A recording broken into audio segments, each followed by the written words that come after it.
প্রিয় দর্শক, আমরা এসেছি ভারত অঞ্চলে। ভারত অঞ্চলে যে আমরা যে নদীটা পার হলাম, আপনারা দেখতেছেন এই সাঁকো, এই যে সাঁকো, এই সাঁকো দিয়ে আমরা নদী পার হলাম। নদী পার হয়ে আমরা উঁচুতে উঠতেছি, ভারতের একবারে শেষ সীমান্তরে। এই জমিটাও বাংলাদেশের জমি। এটা যেটা জমি দেখছেন আপনারা, এটা বাংলাদেশের জমি, কিন্তু আমরা সামনে গেলেই ভারতের তার কাটা দেখতে পাবো। আমি কথা বলতে গেলে দম আটকে যায়, কারণটা কি বুঝি না।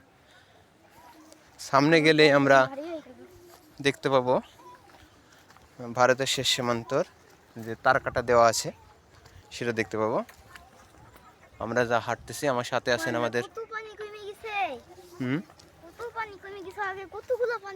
পানি নেই বললেই চলে, খুব ভালো লাগছে ঘুরতে। আমরা সফরে এসেছি ভারত অঞ্চলে। হ্যাঁ,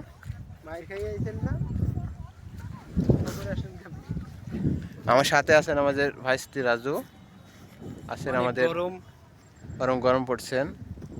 আমার নাতি আছে একটা, নওমি, গরম গরম পড়ছে, এই জন্য মরিয়ম আছে।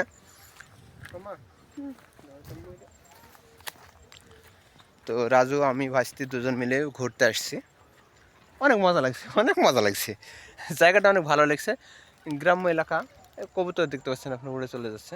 এই যে ঘুঘু পাখি, এই যে রাজু আমার সাথে আছে।